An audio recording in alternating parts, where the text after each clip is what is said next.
warahmatullahi wabarakatuh. Halo semuanya, hari ini kami akan menjelaskan tentang pembelajaran berbasis komputer. Nah, sebelum mulai, perkenalkan nama saya Findri Fitriani. Saya dari Universitas Banten Jaya, dan rekan saya yaitu Vika Alfitrianti dari Universitas Banten Jaya. Akan mulai kepada pembahasan materinya. Pembahasan yang akan kita bahas kali ini yaitu latar belakang, prinsip pembelajaran berbasis komputer, orientasi manusia dan kelompok, media pembelajaran penunjang, metode pembelajaran dan macam model pembelajaran, sumber daya manusia, sumber media, dan sumber pembelajaran. Yaitu latar belakang. Seiring dengan perkembangannya teknologi informasi dan komunikasi, berikut infrastruktur penunjangnya. Upaya peningkatan mutu pendidikan di atas antara lain dapat dilakukan melalui pengintegrasian ICT dalam kegiatan pembelajaran yang dikenal dengan pembelajaran berbasis teknologi informasi dan komunikasi. Melalui fasilitas yang disediakan oleh sistem tersebut, guru dan siswa dapat mengeksplorasi dan mengelaborasi kegiatan belajar dan mengajar secara efektif dan efisien. Prinsip pembelajaran berbasis komputer. Tujuan pembelajaran berbasis komputer ini harus memiliki tujuan yang baik, yang dituangkan dalam standar kompetensi dasar dan indikator yang ingin dicapai. Dan dalam melaksanakan dan mengembangkan pembelajaran berbasis komputer, hendaknya selalu memperhatikan prinsip tujuan pembelajaran pada pembelajaran individual, pembelajaran mandiri, dan pembelajaran tuntas. Pada pembelajaran individual, pembelajaran berbasis komputer dilakukan secara individu oleh siswa di laboratorium komputer. Siswa berhadapan secara langsung oleh perangkat komputer untuk melakukan proses belajar mengajar. Dengan pembelajaran yang seperti ini sangat memberikan kebebasan dan keleluasaan kepada siswa untuk mengembangkan kemampuan dan memperluas pengetahuannya yang mereka cari secara mandiri. Berorientasi pada pembelajaran mandiri. Dalam pembelajaran basis komputer, siswa dituntut untuk mandiri mencari materi pembelajarannya sendiri, sedangkan guru hanya memiliki peran sebagai fasilitator saja. Yaitu berorientasi pada pembelajaran. Tujuan pembelajaran basis komputer diprogramkan dalam sistem komputer. Melalui sistem komputer, kegiatan pembelajaran dapat dilakukan secara tuntas, di mana guru dapat melatih siswa secara terus-menerus sampai siswa mencapai ketuntasan belajar sesuai dengan kompetensi kelulusan minimal KKM. Media berbasis komputer dalam pengembangan media pembelajaran sering kali disebut dengan multimedia pembelajaran karena kemampuan media komputer dalam menyampaikan pesan melalui media visual, media audio, teks baik berupa rekaman ataupun berupa media siaran.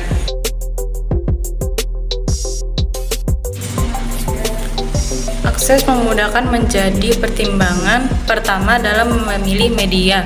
Apakah media yang kita perlukan itu tersedia, mudah, dan dapat dimanfaatkan. Biasa juga harus dipertimbangkan. Banyak jenis media yang dapat menjadi pilihan kita, media canggih dan media mahal. Teknologi perlu perhatikan apakah teknologinya tersedia dan mudah digunakannya.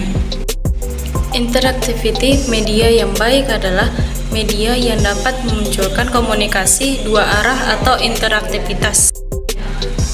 Immediately, kebaruan dari media yang Anda pilih juga harus menjadi pertimbangan. Media yang lebih baru biasanya lebih baik dan lebih menarik bagi siswa. Metode pembelajaran berbasis komputer yaitu ada 5. Yang pertama, presentation, tutorial, interactional games, simulation, theory practice. Presentation, 4 metode presentasi. Memorizing presentation, metode ini cocok untuk prospek yang butuh bimbingan dalam mengenal produk kita. Formula presentation, ada beberapa kelompok prospek yang kita identifikasi. Needs testation, pada presentasi ini lebih banyak mengenai kebutuhan problem situation. 2. Tutorial ini sesuai dengan makna kata tutorial, berarti pemberian bimbingan, arahan, serta pemberian motivasi agar agar pembelajaran lebih efisien. Hal ini berarti bahwa pemberian model tutorial ini bertujuan untuk memberikan bimbingan kepada yang menonton untuk membantu memecahkan masalah berupa program pembelajaran diakses secara mandiri. Interactional games. Interactional game merupakan salah satu bentuk metode dalam pembelajaran berbasis komputer. Tujuan interactional games adalah untuk menyediakan pengalaman belajar yang memberikan fasilitas belajar untuk menambah siswa melalui bentuk permainan yang mendidik.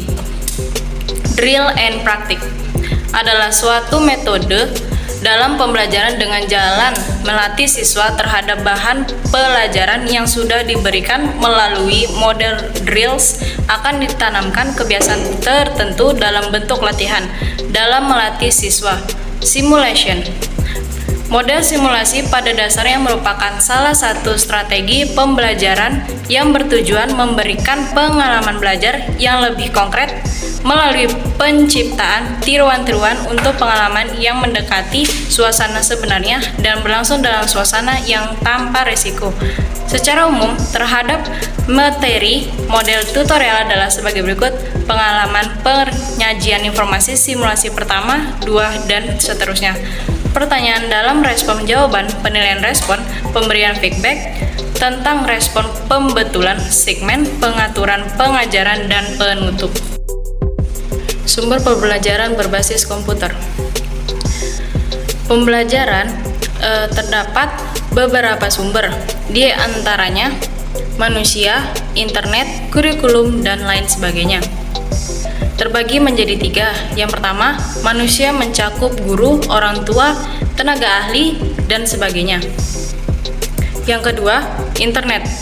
Pemanfaatan internet sebagai media pembelajaran mengondisikan siswa untuk belajar secara mandiri. Siswa dapat mengakses secara online dari berbagai perpustakaan, museum, database, dan mendapatkan sumber primer tentang berbagai peristiwa sejarah, biografi, rekaman, laporan, data statistik. Siswa dapat berperan sebagai seorang peneliti, menjadi seorang analisis, tidak hanya konsumen informasi saja. Macam media berbasis internet seperti email, chatting, video, atau telekonferensi, blog, e-learning, web, dan lain-lain. 3. Kurikulum, sumber pembelajaran yang mengacu pada sistem kurikulum pemerintah Indonesia. Sebagai contoh, kurikulum 2013 yang terdapat beberapa panduan tentang pembelajaran.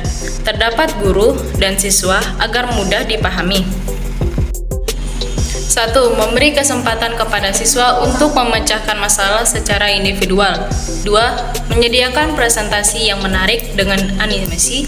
3. Menyediakan pilihan isi pembelajaran yang baik dan beragam. 4. Mampu membangkitkan motivasi siswa dalam belajar.